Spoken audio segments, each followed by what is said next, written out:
শ্ৰদ্ধেয় ৰাইজ,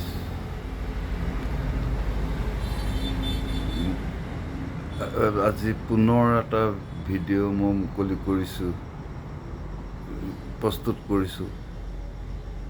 এই ভিডিঅ'টোত মই অসমৰ এটা অতিশয় সংবেদনশীল বিষয়ত উপস্থাপন কৰিব খুজিছোঁ।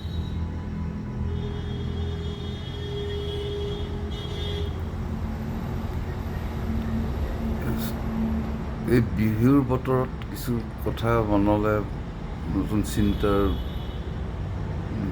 আহি ভুমুকি মাৰে। অসমৰ আজি বহুত বছৰৰ পৰা বহু বছৰৰ পৰাই বুলিব পাৰি, বহু বছৰৰ পৰাই মই ইয়াতে অসমৰ কিছু আৰ্থ সামাজিক, ৰাজনৈতিক আৰু সাংস্কৃতিক, শৈক্ষিক ক্ষেত্ৰত কিছু কথা মন কৰি আছোঁ। নিচেই ওচৰৰ পৰাই মন কৰি আছোঁ বাৰু। কিন্তু মানুহবিলাক অসমৰ জনসাধাৰণৰ নিৰ্লিপ্ততাৰ সুযোগ লৈ কিছুমানে অতি বিনা বাধাই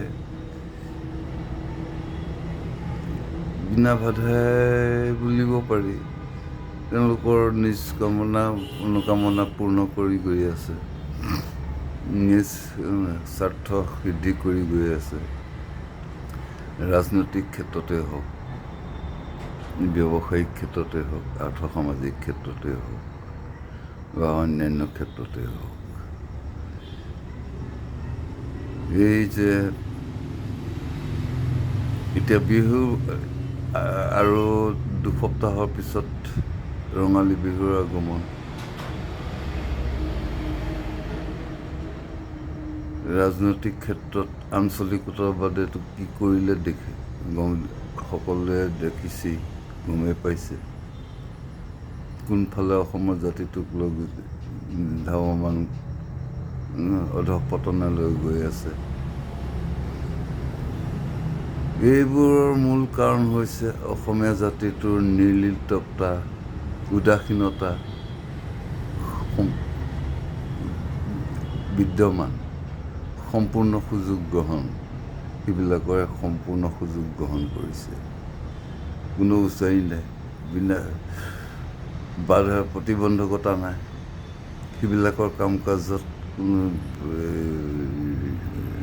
প্ৰতিক্ৰিয়া নাই। এই যে অসমৰ ভিতৰখনৰ ৰাজনৈতিক আঞ্চলিকতাবাদ বোলা বস্তুটোতো শেষেই। এতিয়া গৈ সম্পূৰ্ণ আকৌ ৰাষ্ট্ৰীয়তাবাদলৈ আহিল। ৰাষ্ট্ৰীয় দলৰ দখলদাৰী আৰম্ভ হৈ গ'ল অসমৰ ৰাজনীতিত।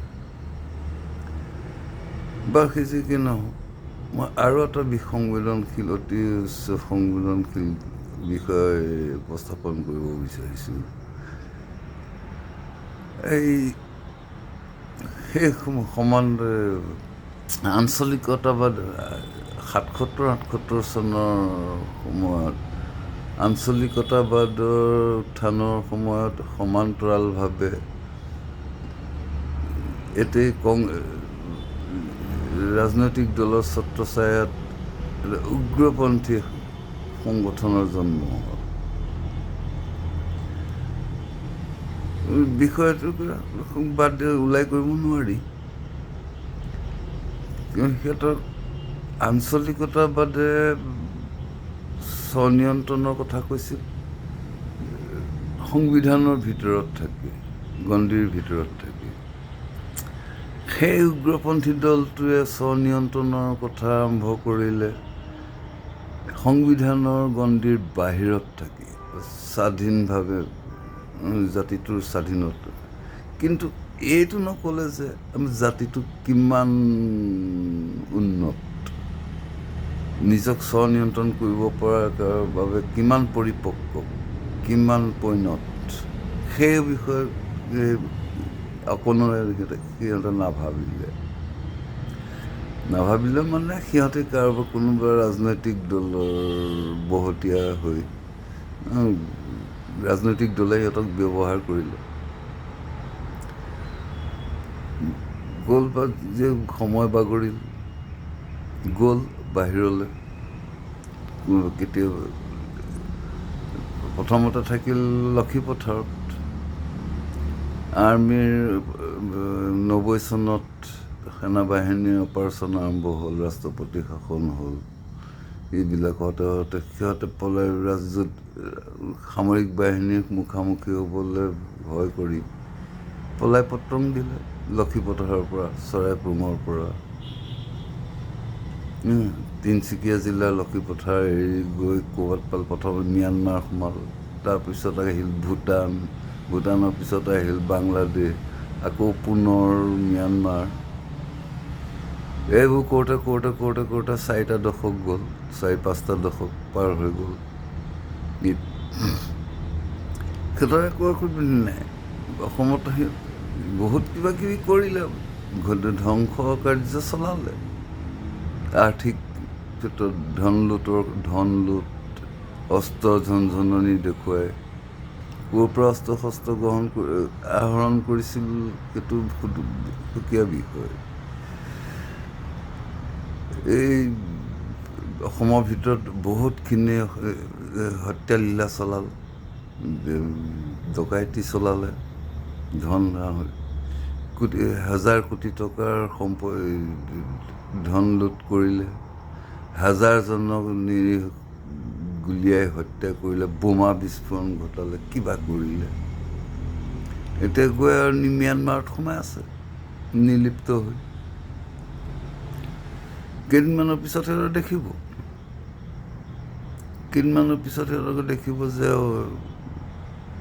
কেমফ্লেজ ড্ৰেছ পিন্ধি ঢোল দুটামান গোটাই লৈছে ক'ৰবাৰ পৰা ইয়াৰ পৰা কোনোবাই নি তাত দি থৈ আহিছে তাৰ সিহঁতে নিজে প্ৰস্তুত কৰি লোৱা নাই তৈয়াৰ কৰি লোৱা নাই তাল দেখিব গামোচা দেখিব ডিঙিত ফুলাম গামোচা এইবোৰ কোনোবাই ইয়াৰ পৰা পঠিয়াই দিছে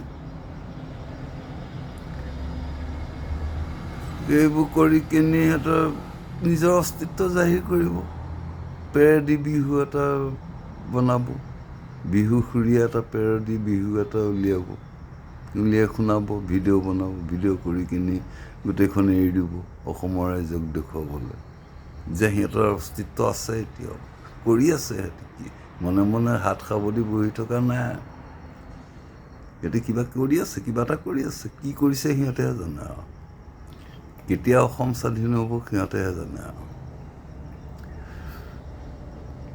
এই মোৰ কথা হ'ল এইবোৰ বন্ধ কৰাব লাগে অসমৰ জনসাধাৰণে উচ্চ বাচ্যৰে এইবোৰ বন্ধ কৰিব লাগে সিহঁতক বিশেষকৈ ইহঁতক পেট্ৰনেজ কৰা সিহঁতক প্ৰশ্ৰয় দিয়া এচাম মিডিয়া আছে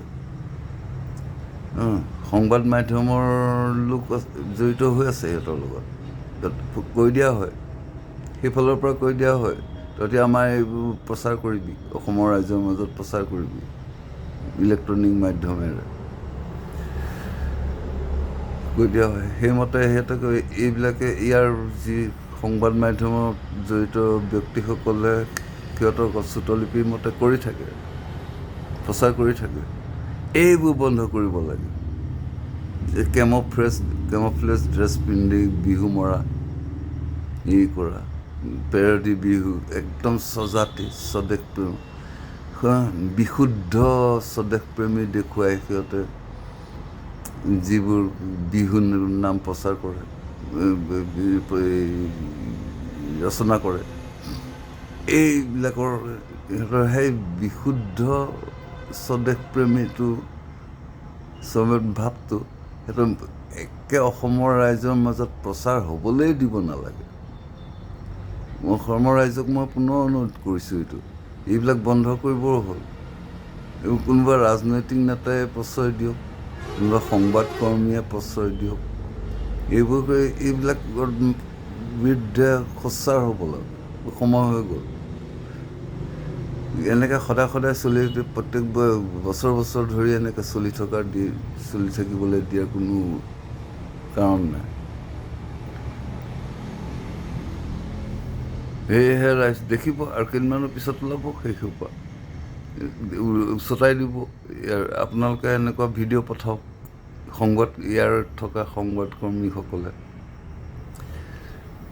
মিডিয়া পাৰ্চনেলবিলাকে সিহঁতক ফোন যোগে কৈ দিব বা ইণ্টাৰনেট যোগে কৈ দিব যে আপোনালোকে এনেকুৱা ভিডিঅ' পঠাওক, আমি অসমৰ ৰাইজৰ মাজত প্ৰচাৰ কৰিম। এইবিলাক কথা এতিয়া অসমৰ ৰাইজেও কিন্তু দুমুখীয়া স্থিতি লৈ আছে। এহাতে নিৰ্লিপ্ততা দেখুৱায়, আনহাতে আকৌ সিহঁতক প্ৰশ্ৰয়ো দিয়ে। এনেকুৱা ধৰণৰ হৈ থাকিলে এই অসমখন আৰু কেইবছৰমানৰ পিছত এটা অসমীয়া জাতিটো ইণ্টেলেকচুৱেল জাতি হিচাপে পৰিচয় নাথাকিব, লেবাৰ জাতি হিচাপে পৰিচয় থাকিব, শ্ৰমিক জাতি, বুদ্ধিজীৱী জাতি হিচাপে নাথাকিব। অসমীয়া জাতিৰ ক্ষেত্ৰত কথা কৈছোঁ, জাতিটোৰ কথা কৈছোঁ। বুদ্ধিজীৱী জাতি হৈ নাথাকিব, শ্ৰমিক জাতি হৈ থাকিব। কোনোবাৰে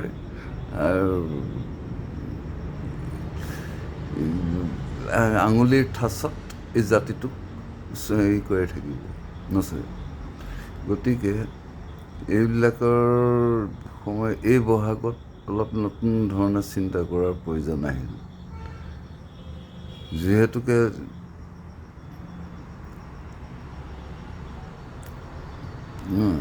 কি ক'ম আৰু ৰাইজ, যিহেতুকে জাতিটোৰ দুৰৱস্থা এসময়ত আনন্দৰাম ঢেকীয়াল ফুকন আৰু অন্যান্য কোনোবাই জাতিটোৰ দুৰৱস্থা, অম্বিকাগিৰি ৰায়চৌধুৰী, কমলাকান্ত ভট্টাচাৰ্য, এইসকলে জাতিটোক গোৱাল গালি পাৰি আছিল, গোৱাল গালি দিছিল এই অৱস্থাবোৰ দেখি। তেতিয়াৰ দিনততো আজিৰ দিনততো বহুত বেছি, তেতিয়াৰ দিনত কমেই আছিল, তথাপিতো গোৱাল গালি দিছিল সেইসকলে জাতিটোক। কেলে? এই নিৰ্লিপ্ততা, উদাসীনতা, কোনো সচেতনতা নাই, অচেতন ভাৱত থাকি জীয়াই থাকিৰ এটা প্ৰৱণতা আছিল। সেইকাৰণে তেখেতসকলে জাতিটোক ৰাজহুৱাভাৱে গোৱাল গালি পাৰিবলৈ আৰম্ভ কৰিছিল। এই যে এতিয়া আজি মোৰ আলোচনাৰ কেন্দ্ৰবিন্দু আছিল এইকেইটা, ম্যানমাৰৰ হাবিত সংসাৰ কৰি বন সংসাৰ কৰি ইহঁতিতো এতিয়া দঙুৱা হৈ থকা নাই, তাত সংসাৰী হ'ল। ইয়াৰ পৰা লৈ যোৱা ছোৱালীবিলাক বিয়া পাতি ল'লে, ভৰ্তি কৰি লোৱা ছোৱালীবোৰ সংসাৰ কৰি বিয়া মানে কি, যোৰা পাতি সংসাৰ কৰি কিনি তাত কোনো এতিয়া তাত দঙুৱা বা বৰলা হৈ থকা নাই, চেঙেলীয়া হৈ থকা, আটাইবোৰ বুঢ়া, আৰু এইবোৰ সংসাৰ হ'ল, ল'ৰা ছোৱালীও আছে চাগে, সতি সন্ততিও আছে চাগৈ তাত।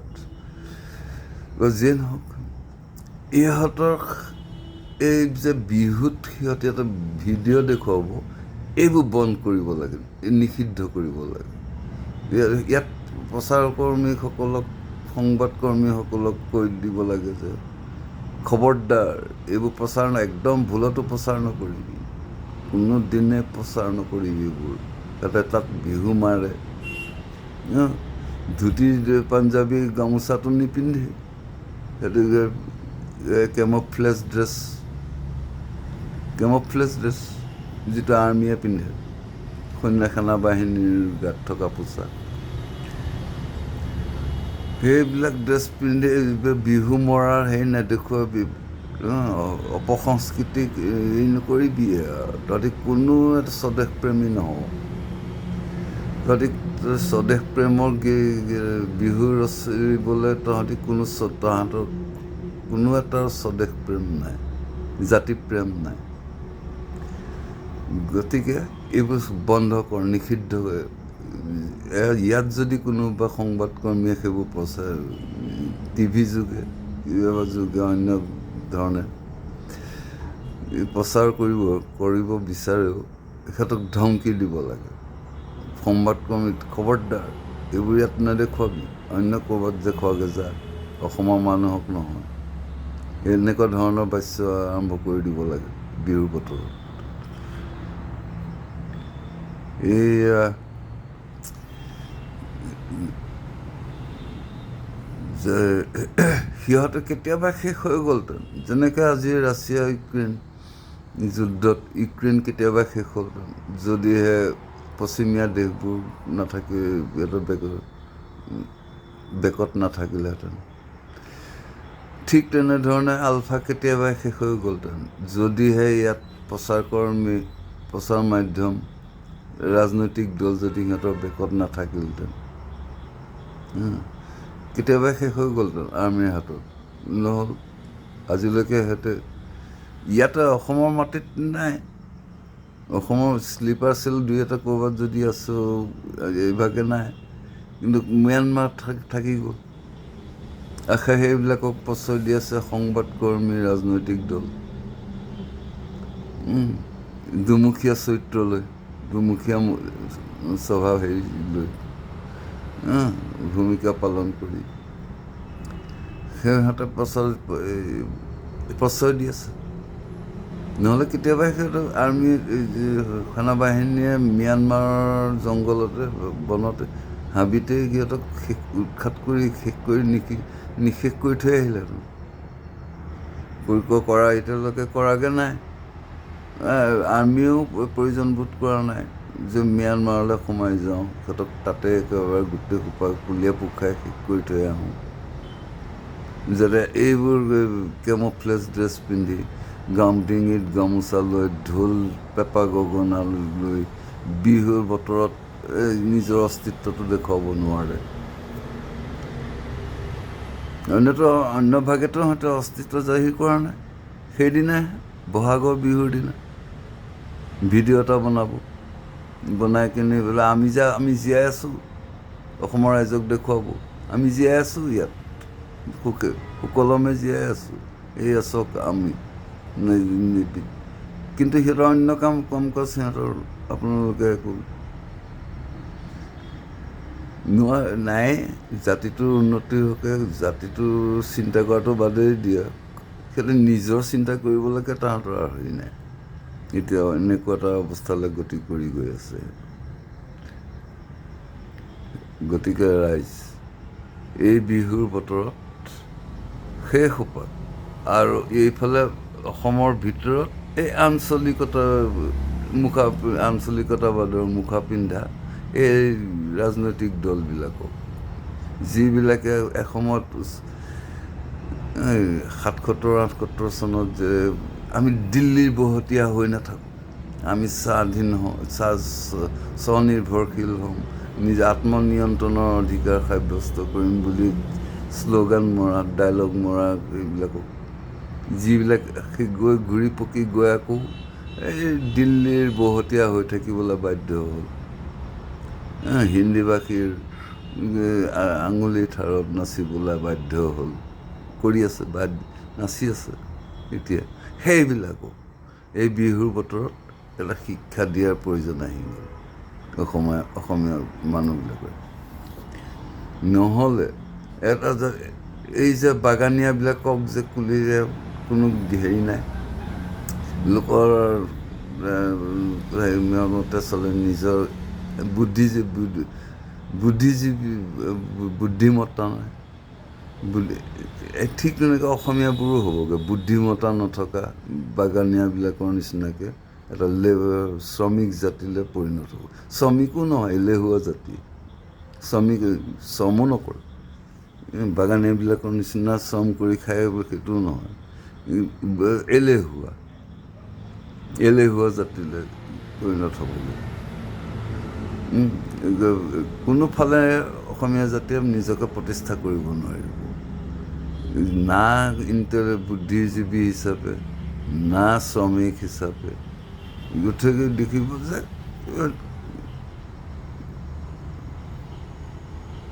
বুদ্ধিমত্তাহীন এটা এলেহুৱা জাতি।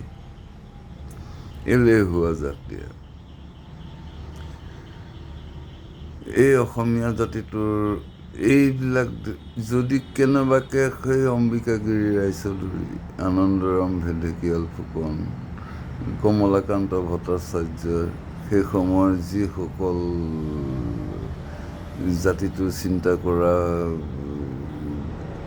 কবি সাহিত্যিক বুলি গোৱাল গালি দিলেহেঁতেন, আজিৰ দিনত যদি সেইসকল জীৱিত থাকিলহেঁতেন, জাতিটোৰ এই অৱস্থা দেখি গোৱাল গালি দিলেহেঁতেন।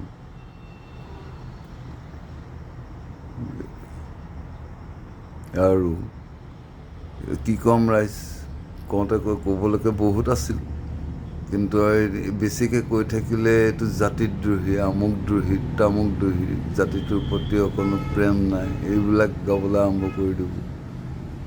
অলৰেডি ইতিমধ্যে আৰম্ভ কৰিছেই কিছুৱে। যিয়ে নহওক গালেও আপুনি সেই সময়ততো আৰু কমলাকান্ত ভট্টাচাৰ্য বা অম্বিকাগিৰি ৰায়চৌধুৰী বা অন্যসকলে, আনন্দৰাম ঢেকীয়াল ফুকন, সেইসকলতো ভয় কৰা নাছিল যে কোনোবাই তেওঁলোকক জাতিদ্ৰোহী বুলি ক'ব, সেইবিলাক ভবা নাছিল। কিন্তু লিখা কাগজে কলমে মুখেৰে তেওঁলোকে গৈ অনৰ্গল সোচ্চাৰ হৈ আছিল। এইকাৰণে ৰাইজ, অসমত এই দুমুখীয়া চৰিত্ৰৰ মানুহখিনিক একেবাৰে একনীয়া কৰিব, এফালৰ পৰা নিশেষ কৰিব নোৱাৰিলেও আঁতৰত ৰাখিব পৰাকৈ জাতিটোৰ মাজত সোমাই আছে আকৌ দেই। সেইমুখা জাতিটোৰ মাজত সোমাই আছে, জাতিটোৰ মাজৰ ভিতৰতো আৰু বাহিৰতো, ৰাজ্যখনৰ ভিতৰতো আৰু বাহিৰতো। সেই সোপাই জাতিটোক ধ্বংসৰ ফালে লৈ গৈ আছে। কাৰণ সেইবোৰ হিন্দী ভাষীৰ বা অন্যান্যবিলাকৰ লিগিৰা হৈ ভাল পায়, লিখছোঁ ভাও দি ভাল পায়, সেই জাতিটোক তেনেকৈ ৰাখিব বিচাৰে। আৰু সিহঁতে নিজে কিন্তু নিজৰ অৱস্থা ভাল, ব্যক্তিগত পাৰিবাৰিক অৱস্থা উন্নত কৰি ৰাখিব, কিন্তু জাতিটোক একদম তলত ৰাখিব। সেই ধৰণৰ মানুহবিলাকৰ পৰা এতিয়া এই বিহুৰ বতৰত অসমৰ সচেতন মানুহখিনিয়ে অকণমান ভাবিবলৈ চিন্তা কৰিবৰ হ'ল, সিহঁতে কি কৰি আছে প্ৰকৃততে, জাতিটোক কোনফালে লৈ গৈ আছে। আৰু যদি নহয় এইটো যদি বোলে নাই বোলে আমি একেবাৰে হয়, বাদ দিয়ক, আঞ্চলিকতা বাদ দিয়ক, উগ্ৰবাদ, স্বাধীনতাবাদ বাদ দিয়ক, সেইবোৰ চিন্তা বাদ দি আকৌ জাতিটো ইয়াত আহি সোমাই দিয়ক। কিবা কিবি লেবাৰ কাম কৰি, শ্ৰমদান কৰি কিনি নিজৰ পেট প্ৰৱৰ্তাই কিনি জীয়াই থাকক। এইবোৰ জাতিটোক আমুক কৰি দিম, তামুক কৰি দিম, এইবিলাক গাই থকাৰ এতিয়া আৰু সময়, মানুহে আৰু শুনাৰ প্ৰয়োজন নপৰে। গম পাইছেনে ৰাইজ? এইবোৰ সিহঁতক কোৱাটো বন্ধ কৰাব হ'ল। সেইবিলাক ডাইলগ পিছত কেতিয়াবা মাৰিব, কাৰোবাত মাৰে অসমৰ বাহিৰত, কাৰোবাৰ শুনাই শুনিব, কিন্তু সিহঁতে সেই জাতিটোৰ অৱস্থাটো কেনেকুৱা হৈ আছে, সিহঁতে এবাৰ এই দিছপুৰত বহি থকা, দিছপুৰীয়াকেইটাই কৈছোঁ, আঞ্চলিকতা ইহঁতে কিন্তু আগৰ দিনত ৰাজনৈতিক দলবিলাক আছিল আপোনাৰ ঘৰে ঘৰে ভোট খোজা, প্ৰচাৰ মাধ্যমেৰে নিজে ভোট আহৰণ কৰা, এতিয়াৰ পৰা ৰাজনীতি আপুনি ৰাইজৰ মাজত দেখা নাপায়। ক'ৰ চৰকাৰী অনুষ্ঠানত গৈ নিজৰ কেমেৰাৰ আগত নিজৰ অস্তিত্ব দেখুওৱা, তাৰ বাদে আপুনি এই ভোটৰ সময়ত বোলে ৰাইজৰ পৰা ভোট বিচাৰোঁ, ঘৰে ঘৰে কাকো যোৱা নেদেখে। সিহঁতক কোনোবাই আহি দিল্লীৰ পৰা কোনোবা দিদি মোদী আমুক জাতীয় মানুহবিলাকে আহি ইয়াত ভোট গোটাই দিবহি লাগে। সিহঁতে সেইলৈ বাট চাই থাকে, সেইবিলাক অহালৈ বাট চাই থাকে। আহি ইয়াত অসমৰ মানুহক দুআষাৰ কৈ দিলেই সিহঁতে আশ্বস্ত হৈ যায় যে আমি জিকি যাম আৰু। মোদী দিদি বৌদিয়ে আহি আমাক যেতিয়া আমাৰ পৰা ভোট দিবলৈ ক'লে, যেতিয়া অসমৰ মানুহে আমাক ভোট দিবই আৰু সিহঁতে সেইটো ভবা হ'ল। এতিয়া সিহঁতে নিজে ঘৰে ঘৰে গৈ ভোট বিচাৰি নাযায়। এইবিলাক এই যে এটা কুসংস্কাৰ গঢ় লৈ উঠিছে, ৰাজনীতিত যে এটা কুসংস্কাৰ গঢ় লৈ উঠিছে, এইবোৰৰ বিৰুদ্ধে অসমীয়া মানুহে এতিয়া সোচ্চাৰ হ'বলৈ হ'ল, মাত মাতিবলৈ হ'ল, উচ্চবাচ্য কৰিবলৈ হ'ল। এইবিলাক কৰি থকাৰ সিহঁতক আৰু এই চিৰদিনলৈ এইবিলাক কৰি থাকিবলৈ দিয়াৰ কাৰণে আপুনি চাবচোন, আপোনাৰ নিজৰ সমষ্টিৰ MLA-টোক চাব, বিধায়কটোক, সি কিমানবাৰ আপোনাৰ সমষ্টিত ঘূৰে, অৱস্থাৰ বুজ লয়। প্ৰতিকূল অৱস্থাই হওক, অনুকূল অৱস্থাই হওক, একো অৱস্থা কিমানবাৰ বুজ লয় আপুনি চাবচোন, শুনিব যে কোনো এটা সমষ্টিৰ বিধায়কে তেনেকৈ নিজৰ খালী ইলেকশ্যনৰ সময়তো নাযায়। ইলেকশ্যন হ'লেহে মোদীক মাতিব, দিদিক মাতিব, বৌদিক মাতিব, কাৰোবাক মাতি সিহঁতে আমাৰ হৈ প্ৰচাৰ কৰি দিয়কচোন বুলি কৈ বাছ সিমানতে আৰু সেইবিলাকে যেতিয়া প্ৰচাৰ কৰি যাব, তাৰপিছত এটি নিশ্চিন্ত কেনেকৈ EVM-ৰ কাৰচাজিয়ে হওক বা অন্য কিবা কাৰচাজিয়ে হওক, নিশ্চিন্ত আমি জিকিমেই আৰু, আমি জয়ী, আমাৰ হৈ গ'ল। আমি দিছপুৰলৈ যোৱা ৰাস্তা আমাৰ পথ প্ৰশস্ত, মসৃণ হৈ আছে, সেইবুলি ভাবিবলৈ আৰম্ভ কৰি দিলে। ঠিক তেনেকৈ এই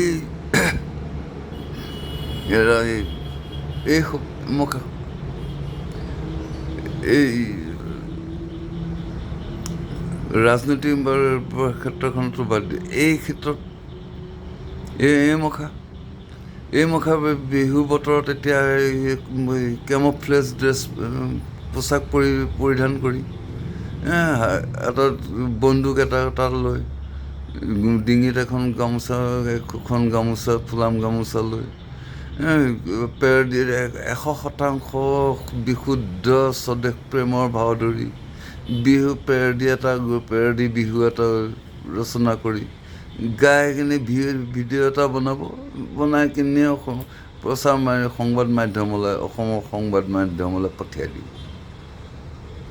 আৰু কেইদিনমানৰ পিছত দেখিব, সিহঁতে বছৰটো নেদেখে নহয়, কেইদিনমানৰ বছৰকৰ মূৰত এদিনলৈ হ'লেও সিহঁতে সেইটো কৰিব, দেখুৱাব, চাব কেইদিনমানৰ পিছত।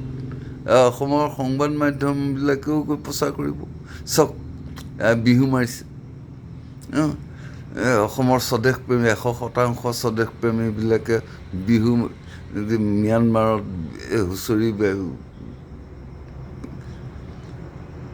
এইবিলাক এতিয়া বন্ধ কৰিবৰ হ'ল। জেঠীয়েও কৈছে দেই ৰাইজ, এইবোৰ এতিয়া অসমৰ ৰাইজে বন্ধ কৰিবৰ হ'ল আৰু। এইবোৰ ভেকো ভাওনা চলি থাকে, জাতিটোক কোনো পধ্যে উত্তৰণ নঘটে, জাতিটোক কোনো পধ্যে এইবিলাকে উন্নতি নকৰে। গতিকে ৰাইজ ইয়াত ৰাজ্যৰ ভিতৰত এই ৰাজনীতি আঞ্চলিকতাবাদী ৰাজনীতি, ৰাজ্যৰ বাহিৰত পৃথকতাবাদী ৰাজনীতি, বিচ্ছিন্নতাবাদী ৰাজনীতি, কেমোফ্লেজ ড্ৰেছ পিন্ধা ৰাজনীতি, আৰু ৰাজ্যৰ ভিতৰত দিছপুৰলৈ মোদীক মাতি আনি দিছপুৰলৈ যাব বিচৰা ৰাজনীতি, এইবোৰ বন্ধ কৰিবৰ হ'ল। যদি ইয়াতে গ্ৰাছৰুট লেভেলত মানুহৰ মাজত থাকি যদি ৰাজনীতি কৰিব নিবিচাৰে, তেন্তে দিছপুৰত বহি বহি আজীৱন বহি থাকক। সংবিধানখন সংশোধন কৰি লৈ কওক যে আমি 50 বছৰৰ কাৰণে MLA হৈ বিধায়ক হ'ম, আমি 50 ভোট নিবিচাৰোঁ, বাৰে 5 বছৰ মূৰে মূৰে আমি ভোট বিচাৰি নাথাকোঁ, একেবাৰে 50 বছৰৰ কাৰণে আমি দিছপুৰত থিতাপি ল'ম। সেই ভাবক, কিবা এটা কৰক, কিবা এটা কৰক। তেনে এইবোৰ ৰাইজ আজি বৰ নক'বলগীয়া কথা কিছুমান বিহুৰ বতৰত বিহুৰ আগে আগে কৈ দিলোঁ, ৰাইজক জনাই দিলোঁ মোৰ মনৰ কিছুমান। গতিকে যদি কিবা অলপ ভুল ভ্ৰান্তিটো মই বুলি নাভাবোঁ, মই ক'বলগীয়া খিনিয়ে মই ব্যক্ত কৰিছোঁ। গতিকে এই ভিডিঅ'টোৰ যোগেদি আৰু বেছি বকলা মানি মুখনি কৰি নাথাকোঁ। শেষত পুনৰ নমস্কাৰ জনাই আপোনালোকক সকলোকে বিহুৰ শুভেচ্ছা জনাই ভিডিঅ'টি সামৰিছোঁ। ধন্যবাদ।